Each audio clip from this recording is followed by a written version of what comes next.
What if the price of aluminum isn't set in the mine or the smelter, but in a warehouse line you were never supposed to notice? In parts of the metals market, aluminum can be officially available, exchange approved, counted as inventory, and still be functionally out of reach for the factory that needs it now. That gap between visible supply and usable supply is where a quiet economy begins. The mechanism sounds boring. Bonded warehouses, delivery queues, financing trades, and something called the regional premium. But together, they can act like a hidden tax on everyone downstream, from beverage can makers to automakers to utilities building power lines. Here's the core idea. The global benchmark aluminum price tells you what the metal is worth on paper. The all-in price tells you what a real buyer pays to actually get it delivered where and when it's needed. And sometimes, the most important part of that price is created not by mining costs or electricity bills, but by delay, by waiting, by a line. For years, exchange-approved warehouses tied to the London Metal Exchange, the LME, became a strange bottleneck in plain sight. After the 2008 financial crisis, interest rates fell, capital got cheap, and banks plus trading houses discovered a lucrative trade. Buy aluminum, store it, finance it cheaply, and earn from the spread, the rent, and the structure of the market.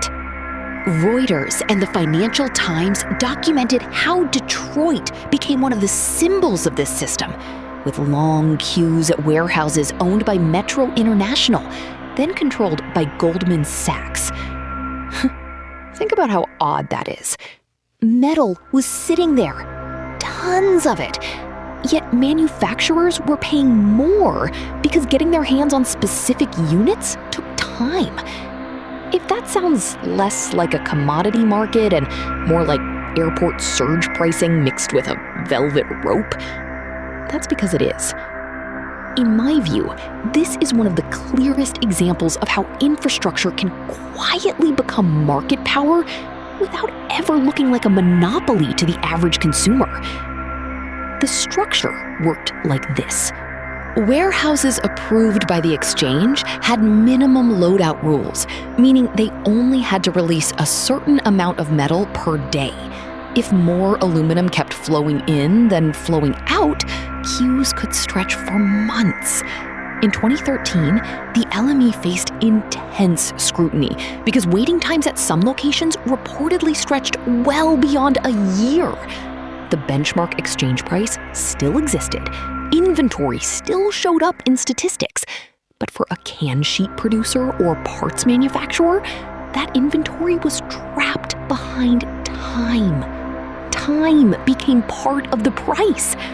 And that is where the regional premium enters. In the United States, buyers often watch the Midwest premium, an added cost on top of the exchange price. This premium reflects transport, local tightness, financing conditions, and crucially, the frictions of getting metal into usable hands. Bloomberg, Reuters, and industry pricing services have repeatedly shown that this premium can swing sharply, even when headline inventories look comfortable. So when executives say aluminum is in stock, the real question is, in stock for whom? A beverage company buying can stock does not care that aluminum exists in a bonded warehouse if delivery timing is distorted. An automaker does not care that exchange data shows abundant tonnage if rolling mills are paying elevated premiums to secure feedstock. A utility expanding grid infrastructure does not care that smelters are still producing if cable and conductor manufacturers face delayed access and higher regional costs. The metal is present. The availability is not. This is why the warehouse queue economy matters far beyond traders. aluminum is embedded in ordinary life. A Ford F-150 body, transmission housings, beverage cans, window frames, solar structures, and transmission lines all rely on it. The International Aluminium Institute has estimated global primary aluminum production above 70 million metric tons in recent years. The scale is enormous. Tiny distortions in access ripple through products you touch every day. That's the hidden brilliance and the hidden danger of this system. A mundane storage rule can echo through an entire industrial economy. But there was another layer. Financing trades thrived because the forward curve in aluminum often rewarded storage. If future prices were high enough relative to spot, traders could lock in a carry trade. Buy metal now, store it, hedge the future sale, and collect economics from cheap funding plus warehouse dynamics. Banks, merchants, and producers understood this very well. Consumers usually did not. And I think that gap in understanding is the whole story. The public imagines commodity prices as geology plus demand. In reality, they are often geology plus finance, plus logistics, plus rule design.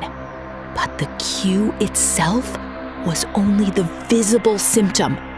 The deeper issue was who benefited when delay became profitable. Around 2013 and 2014, the pressure got too large to ignore. Coca-Cola, Miller Coors, and other industrial users raised alarms about warehouse delays and rising premiums, according to reporting by the New York Times, Reuters, and the Wall Street Journal. The argument was simple. If exchange rules let operators recycle metal between sheds, meet technical loadout minimums, and still preserve long queues, then the market was following the letter of the rule while violating its economic purpose. Engaged regulators and the exchange did respond. The LME proposed and later implemented rule changes aimed at linking inbound and outbound metal more tightly, trying to reduce queue incentives. In 2014, a UK court challenge temporarily blocked one reform after warehouse operator objections. A reminder that even plumbing changes in commodity markets trigger serious legal battles. That detail matters. When a warehouse rule becomes worth fighting over in court, you are no longer talking about storage. You are talking about control over price formation. Tone shift, building. Odd. But wait, even if you fix the queue, the hidden tax does not disappear.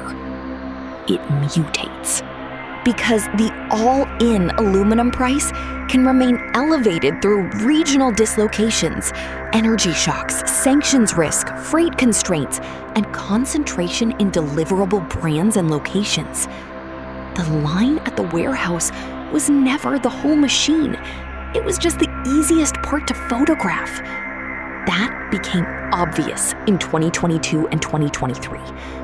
Europe's energy crisis hit smelting economics hard because aluminum is basically solid electricity. Reuters reported major curtailments in European capacity as power costs surged.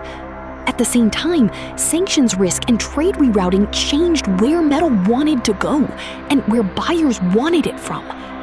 So even when exchange stocks existed, the right metal, in the right form, in the right region, under the right commercial terms, could still command a premium. The queue economy evolved from a warehouse story into a broader lesson about optionality. And optionality is expensive.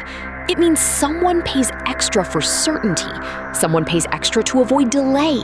Someone pays extra to secure the correct specification before a production line stops. If you run a rolling mill, a missed shipment is not an inconvenience. It can mean idle workers, missed contracts, and customers looking elsewhere. I always find this part revealing. The market tends to reward whoever can wait and punish whoever must produce on schedule. That is not a side effect. It is the architecture. Mini hook. So who actually wins when aluminum is available, but not really available? Warehouse operators can earn rent. Traders can monetize spreads. Firms with strong balance sheets can finance inventory and arbitrage time. Large consumers with sophisticated procurement teams can hedge part of the damage. The weakest player is usually the mid-sized manufacturer that lacks market power on both ends. It buys at the all-in price and sells into fiercely competitive downstream markets. It cannot easily pass on every extra cent. That is why this story is not about clever finance in isolation. It is about which part of the economy absorbs friction.